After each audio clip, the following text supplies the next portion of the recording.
Assalamualaikum warahmatullahi wabarakatuh. Apa kabar anak-anak?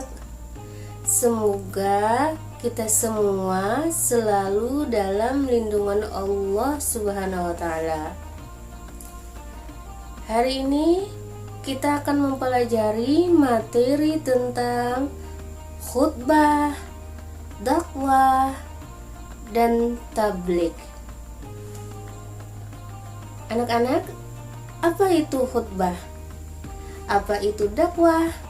Apa itu tabligh? Mari kita simak video ini. Selamat menyaksikan. Khutbah merupakan kegiatan berdakwah, mengajak orang lain meningkatkan kualitas takwa, memberi nasihat yang isinya merupakan ajaran agama. Kita masuk ke rukun khutbah. 1. Membaca hamdalah. Alhamdulillahirabbil alamin.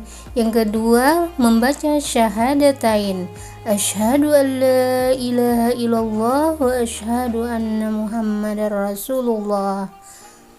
Yang ketiga, membaca salawat. Allahumma sholli ala sayyidina Muhammad wa ala ali sayyidina Muhammad. Rukun yang keempat adalah berwasiat takwa. Nah, jadi seorang khatib akan memberikan wasiat tentang takwa.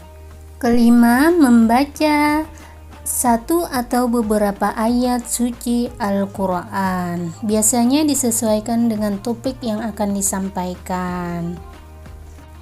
Keenam, berdoa pada khutbah kedua untuk memohon ampunan, kesejahteraan, dan keselamatan bagi kaum muslimin. Kita masuk ke sunnah khutbah.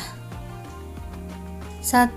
Khatib berdiri ketika berkhutbah jika mampu, tapi jika tidak mampu boleh berduduk. Kedua, mengawali dengan salam. Itu termasuk sunnah khutbah. Yang ketiga, khutbah hendaknya jelas, mudah dipahami, dan tidak terlalu panjang. Yang keempat, khatib menghadap jamaah. Khatib jangan membelakangi jamaah. Kelima, menertibkan rukun khutbah. Syarat berkhutbah. 1. Muslim, laki-laki dan baligh. Kedua, taat beribadah. Itu bisa dilihat dari keseharian seorang khatib. 3. Sehat akal pikiran, tidak gila.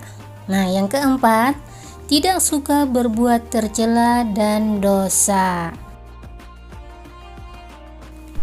Kelima, menutup aurat. Seorang khatib harus menutup aurat ketika berkhutbah. Ada lagi, khatib harus mampu dan fasih berbicara di depan umum. Khatib bisa membaca ayat-ayat Al-Quran dengan baik dan benar. Sekarang tabligh dan dakwah. Tabligh yang menurut bahasa menyampaikan, menurut istilah menyampaikan perintah Allah dan larangan Allah.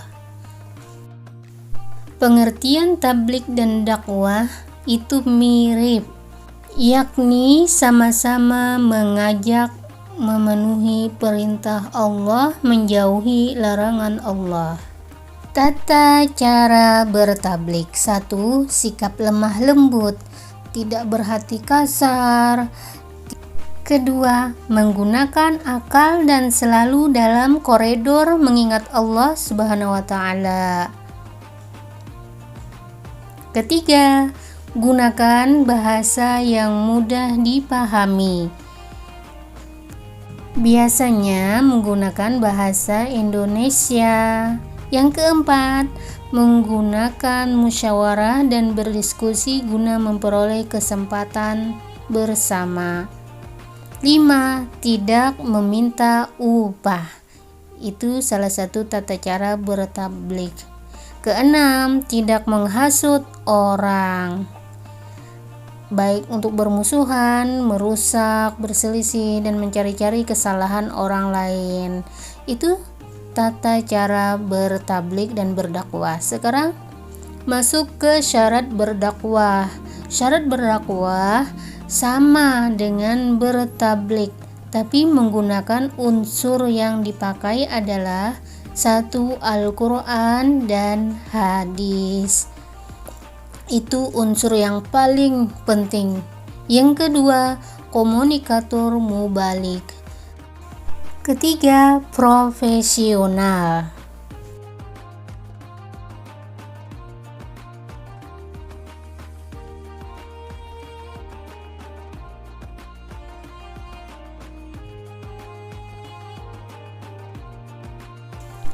Perbedaan khutbah, tablik, dan dakwah. 1. Khutbah terikat oleh rukun, sedang dakwah tidak memiliki aturan baku. Kedua, tempat khutbah di masjid atau di lapangan, sedangkan dakwah dapat dilakukan di mana saja. 3. Khutbah Jumat hanya wajib laki-laki, sedang dakwah untuk siapa saja.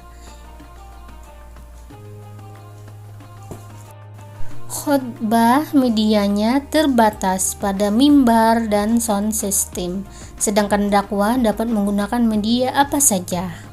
Sekarang masuk persamaan khutbah dan dakwah. 1.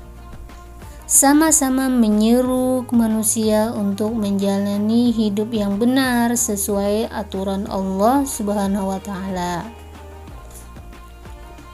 2. Keduanya mengajak manusia untuk melaksanakan syariat Islam secara utuh atau lengkap.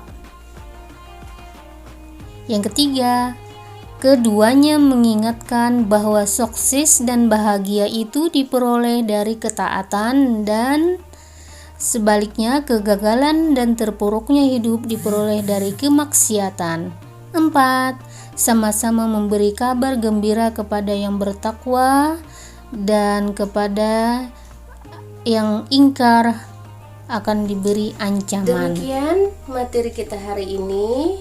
Semoga kita dapat mengamalkan dalam kehidupan kita sehari-hari. Semoga bermanfaat.